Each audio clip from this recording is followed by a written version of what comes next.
Okay, proses terakhir adalah untuk kita export model ni kepada STL so that kita boleh print dalam 3D printer. So dalam ni kalau kita tengok ada banyak komponen-komponen yang tak related, contohnya gambar dan sebagainya. So kita nak buang dulu gambar-gambar tu and then baru kita save as STL. So cara dia, okay, file, save as. So untuk kita nak tahu beza dia, contohnya ni design1 underscore to print. Okay, nanti letak nama kumpulan, pastikan clear nama kumpulan so kita tahu siapa. Okay, next is kita delete semua komponen yang tak berkenaan.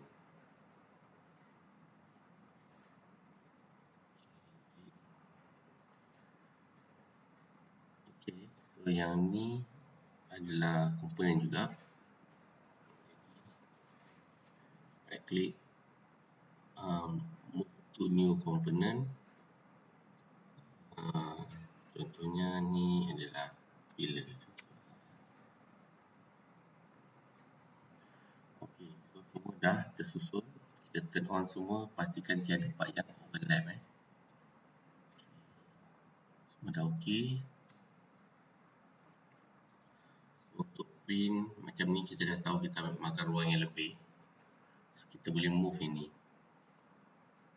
Kita boleh naikkan. Klik 3 kali.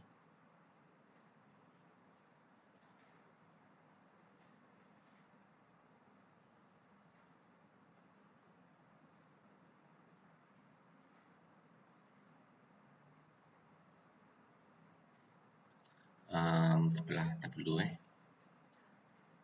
nanti saya akan susun balik kat dalam mesin splicer nanti. Ok, itu sahaja file, save as, STL.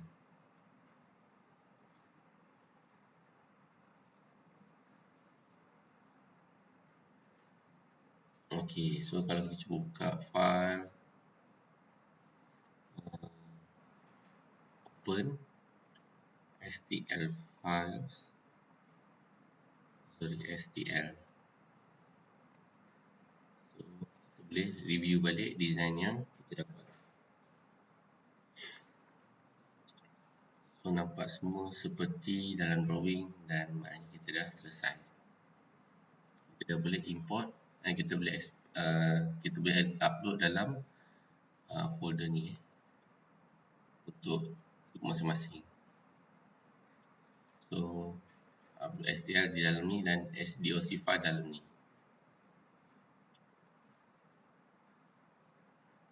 Okay, itu saja.